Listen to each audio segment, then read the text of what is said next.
Hello everyone, welcome to my YouTube channel. यदि आप मेरे चैनल पर नए हैं तो please like share and subscribe my channel और साथ में बेल आइकन को भी प्रेस कर लीजिए ताकि आने वाले वीडियोस का नोटिफिकेशन आपको मिलता रहे। चलिए, आज हम इस वीडियो में बात करने जा रहे हैं कि नवरात्रि के 9 दिनों में क्या क्या खाना चाहिए और क्या नहीं खाना चाहिए।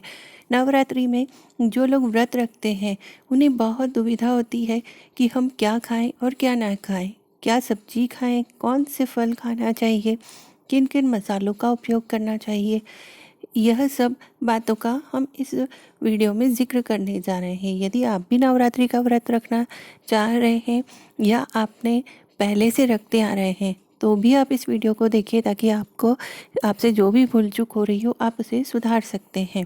नवरात्रि में जो लोग व्रत रखते हैं वो लोग अपने खान पान के बारे में बहुत सोचते हैं, क्योंकि नवरात्रि में क्या खाना चाहिए क्या नहीं खाना चाहिए, क्या ज़रूरी होता है, ये हमें नहीं पता होता है।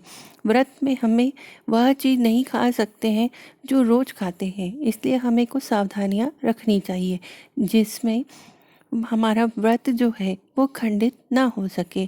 यदि आप कुछ गलत खा लेते हैं तो इससे आपका व्रत खंडित हो जाता है और आपकी सारी मेहनत बेकार चली जाती है। तो आज हम आपको इस वीडियो में यही बताने जा रहे हैं कि नवरात्रि में क्या खाना चाहिए और क्या नहीं खाना चाहिए। वैसे तो व्रत के नाम से किसी को भी भूख नहीं लगती है। यदि किसी से व्रत रखा नहीं जाए तो वह कुछ चीज़ों को खाकर अपना व्रत पूरा कर सकता है, या फिर ज़्यादा गर्मियों के मौसम में व्रत रखना काफ़ी मुश्किल होता है।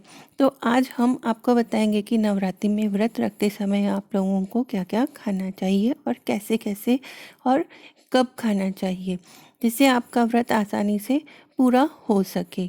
नवरात्रि में आपको अगर हम बात करें तो नवरात्रि में किन चीज़ों को नहीं खाना चाहिए, तो आज हम आपको बताएंगे कि आपको नवरात्रि में नमक नहीं खाना चाहिए। जो हम सादा नमक खाते हैं वह नहीं खाना है। सादे नमक की जगह पर हमें सेंधा नमक खाना होता है, जो कि हमारे शरीर के लिए भी अच्छा होता है। वैसे तो आपको साल भर भी सेंधा नमक ही खाना चाहिए जो शरीर के लिए अच्छा होता है। यदि आप सादा नमक खाते हैं तो आपका व्रत खंडित हो जाता है, इसलिए आपको नवरात्रि में सादे नमक का इस्तेमाल नहीं करना चाहिए, क्योंकि नमक जो है वो समुद्र से बनाया जाता है जिसमें बहुत सारी अशुद्धियाँ होती हैं। इससे नमक को व्रत में नहीं खाया जाता है, इससे व्रत खंडित होता है। आप व्रत में अंडा नहीं खा सकते क्योंकि अंडा मांसाहारी भोजन में आता है, इसलिए नवरात्रि में अंडा खाना वर्जित होता है। इसलिए यदि आप गलती से भी अंडा या अंडे से बनी कोई चीज़ खा लेते हैं तो आपका व्रत खंडित हो जाता है।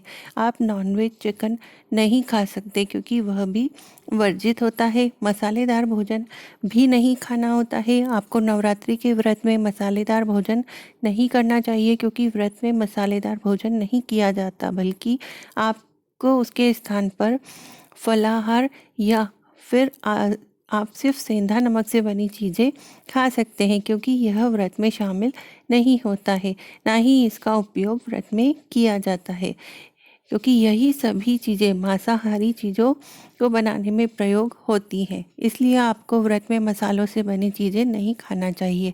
साथ ही मसालों को भी नहीं खाना चाहिए। यदि आप ऐसा करते हैं तो इसका आपका व्रत खंडित हो जाता है। साथ ही आपको मीट मछली नहीं खाना चाहिए। गेहूँ से बनी चीज़ें भी नहीं खाना चाहिए। आपको व्रत में गेहूँ इसलिए नहीं खाना चाहिए क्योंकि गेहूँ अनाज होता है और गेहूँ की वजह से हमारा व्रत जो है वो खंडित हो जाता है। गेहूँ वर्जित होती है उपवास में। यदि आप गेहूँ खा लेते हैं तो इससे आपका व्रत खंडित हो जाता है। लेकिन कई लोग एक समय खाना खाते हैं और पूरे दिन फलाहार करते हैं, तो वो व्रत का अलग अलग नियम होते हैं सबके, कि कुछ लोग एक समय सिर्फ खाना खाकर रखते हैं और कुछ लोग फलाहार कर कर रखते हैं। यदि आप इस तरीके से रखते हैं तो वह नियम आप कर सकते हैं। व्रत में चावल नहीं खाना चाहिए। नवरात्रि के व्रत में सादा चावल नहीं खाते, क्योंकि सादा चावल भी अनाज में आता है। बहुत से लोग सादा चावल को खा लेते हैं, जबकि नवरात्रि में चावल खाना भी वर्जित होता है। बेसन या बेसन से बनी चीज़ें आपको नहीं खाना चाहिए। मैदे से बनी चीज़ें नहीं खाते। प्याज लहसुन नहीं खाना चाहिए नवरात्रि में। अब हम ये बात करते हैं कि आपको क्या क्या खाना चाहिए। अगर आप नवरात्रि में व्रत रखते हैं तो आपको फलाहार या फिर कुछ ऐसी चीज़ों को खाना चाहिए जो आपके व्रत के लिए उचित हो। तो हम आपको बताते हैं कि क्या क्या खाना चाहिए। फलों का सेवन करना चाहिए ज़्यादा से ज़्यादा, क्योंकि फलों में पानी होता है जो हमारे शरीर में पानी की कमी की पूर्ति करता है। यदि आप नवरात्रि की व्रत रख रहे हैं तो आपको इसके लिए फलों का सेवन करना चाहिए, क्योंकि फलों के सेवन से आपका व्रत खंडित नहीं होता है। आप सेब केला अंगूर संतरा इन चीज़ों को खा सकते हैं। यह व्रत के लिए उपयोगी होते हैं, क्योंकि पूरी तरीके से यह शुद्ध होते हैं और इनमें कोई अशुद्धियाँ नहीं पाई जाती। इसलिए आपको नवरात्रि के व्रत में फलों का सेवन ज़्यादा से ज़्यादा करना चाहिए। इससे आपके शरीर में पानी की कमी नहीं होती और आपको एनर्जी भी मिलती है। पर आपको खट्टे फलों का सेवन करने से बचना चाहिए, क्योंकि आप यदि खट्टे फलों का सेवन करते हैं तो आपको प्यास ज़्यादा लगेगी। इसलिए आपको सेब केला इन चीज़ों को ज़्यादा खाना चाहिए। यह आपको लंबे समय तक भूख लगने नहीं देते हैं। कुट्टू का आटा, यदि आप नवरात्रि के व्रत में कुट्टू के आटा से बनी पूड़ी कचौड़ी बनाकर खा रहे हैं तो आप खा सकते हैं। इसके साथ आप सिंघाड़े का प्रयोग भी कर सकते हैं। सिंघाड़े के आटे की भी आप पूड़ी रोटी बनाकर खा सकते हैं। हरी सब्जियां, व्रत में हरी सब्जियों का भी सेवन कर सकते हैं, क्योंकि हरी सब्जियां भी बिल्कुल शाकाहारी होती हैं। इसमें आप पालक आलू टमाटर इन चीज़ों को खा सकते हैं। इन चीज़ों को खाने से आपका व्रत खंडित नहीं होता है और आपको व्रत रखने में आसानी हो जाती है। यदि आपको व्रत में हरी सब्जियों को खाना चाहिए, यह व्रत के लिए अच्छी होती हैं। नमक, आपको सेंधा नमक खाना चाहिए, साथ में हरा नारियल जिसमें भरपूर मात्रा में पानी होता है। आप इसको पी सकते हैं। नारियल पानी हमें एनर्जी देता है और साथ में इसके अंदर की गिरी को भी आप खा सकते हैं। मेवे ज़रूर आपको खाना चाहिए, क्योंकि यह हमें एनर्जी देते हैं। यदि आपकी भूख शांत नहीं हो रही हो तो आप नवरात्रि में मेवों को भी खा सकते हैं। मेवों में आप मखाने बादाम काजू किशमिश इन चीज़ों का सेवन कर सकते हैं। यदि आप इन चीज़ों को खाते हैं तो आपकी भूख शांत हो जाती है और आपके शरीर में काफ़ी समय तक एनर्जी बनी रहती है। इन चीज़ों में भी काफ़ी पोषक तत्व पाए जाते हैं जो आपके शरीर को लंबे समय तक एनर्जी देते हैं। इसलिए आप नवरात्रि में मेवों का सेवन करना चाहिए। दूध और दूध से बनी चीज़ें जो कि शरीर के लिए बहुत ही फ़ायदेमंद होती हैं, जैसे कि पनीर खा सकते हैं। रोज़ाना दूध का सेवन करें। साथ में दूध से बनी मिठाइयाँ खा सकते हैं, रबड़ी खा सकते हैं, दही खा सकते हैं। यह सब शरीर को एनर्जी देते हैं। आप पेठा भी खा सकते हैं। आपको यह बात पता होगी कि नवरात्रि में पेठा जो है वह फल है जिसको चढ़ाया भी जाता है पूजा में। इससे बनी हुई मिठाइयाँ या पेठे की सब्जी बनाकर भी आप खा सकते हैं। आप नवरात्रि व्रत में खोया या जैसे मावा कहा जाता है, इसकी मिठाइयाँ भी बनाकर खा सकते हैं, रबड़ी खा सकते हैं। लेकिन आप बाज़ार से लाने की बजाय इन्हें यदि घर में बनाकर खाएं तो ज़्यादा अच्छा होगा, क्योंकि बाज़ार की मिठाइयों में मिलावट होती है और घर में जब हम बनाते हैं तो हमें पता रहता है, हम पूरा ध्यान रखते हैं। सबसे विशेष होता है नवरात्रि हो या कोई भी व्रत हो, उसमें साबूदाना ज़रूर खाया जाता है, क्योंकि साबूदाने से अलग अलग तरीके के व्यंजन बनाकर हम खा सकते हैं, जिससे साबूदाने से पेट जो है वो काफ़ी लंबे समय तक भरा रहता है। अगर आपको भी साबूदाना खाना है तो आप उसकी खीर बनाकर खा सकते हैं, उसकी खिचड़ी बनाकर खा सकते हैं, उसकी कचौड़ी बना सकते हैं, वड़े बना सकते हैं और चाहें तो उसके थेपले बनाकर भी खा सकते हैं। इससे आपका व्रत अच्छे से पूरा हो पाता है। साथ में आप देसी घी का प्रयोग करें तो वो भी फ़ायदेमंद होता है। देसी घी से भी व्रत में बहुत लाभ होता है।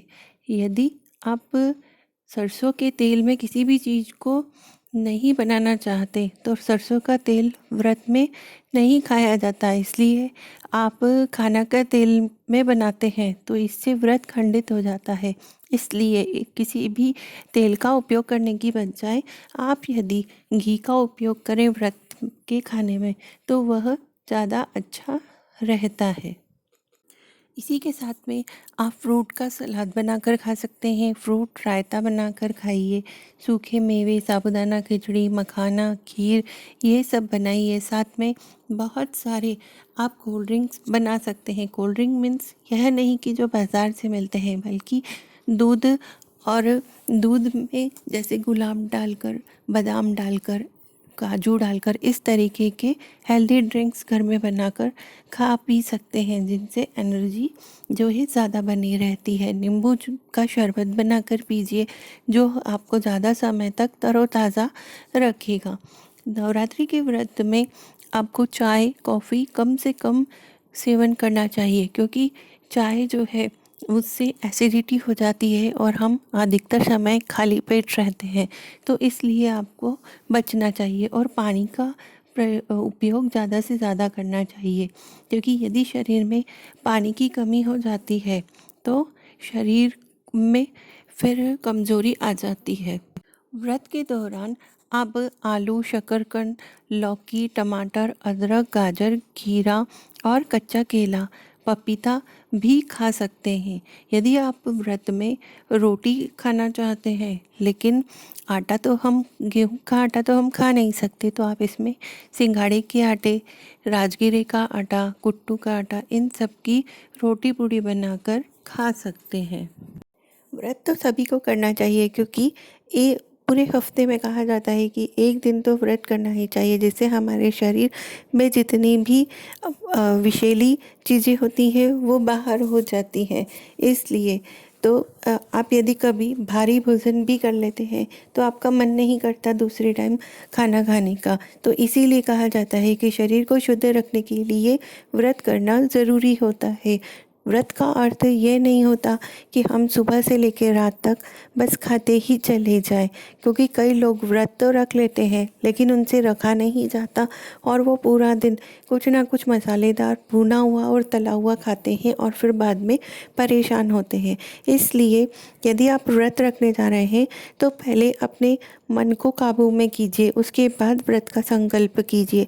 इसके लिए यदि आप बीमार रहते हैं या आपको कोई बीमारी है, आप दवाई खाते हैं, तो दवाइयाँ तो वर्जित नहीं होती, क्योंकि दवाइयाँ लेना तो बहुत ज़रूरी होता है। आजकल हर किसी को किसी न किसी प्रकार की कोई ना कोई बीमारी तो होती है कि जिसके लिए एक एज के बाद में उन्हें वो दवाई तो लेनी ही होती है। और ऐसे में यदि हमारा मन नहीं मानता कि हमें व्रत भी छोड़ना चाहिए, तो यदि आप व्रत नहीं छोड़ सकते हैं तो आप अपने व्रत का नियम भी पूरा कर सकते हैं। साथ में आप हल्का फुल्का आहार लेकर अपने व्रत को पूरा कर सकते हैं कि एक टाइम आप बिल्कुल हल्का फुल्का लीजिए, जैसे कि तरल पदार्थ लीजिए, जूस ले लीजिए, फ्रूट ले लीजिए, जिससे आपको एनर्जी भी बनी रहे और जिससे आप अपनी दवाइयों का सेवन भी कर सकें।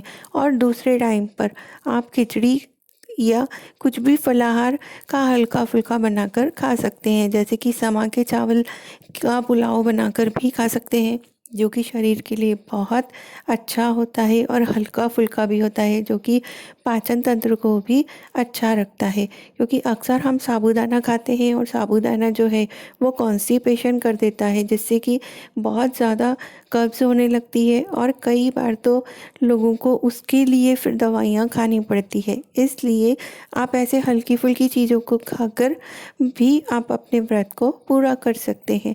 जितना हो सके उतना गरिष्ठ भोजन ना करें, ना ही तले हुआ और मसालेदार खाएं, क्योंकि व्रत में लोग तला और मसालेदार भोजन ज़्यादा सेवन करना पसंद करते हैं, यह सोचकर कि हमारा पेट भरा रहेगा।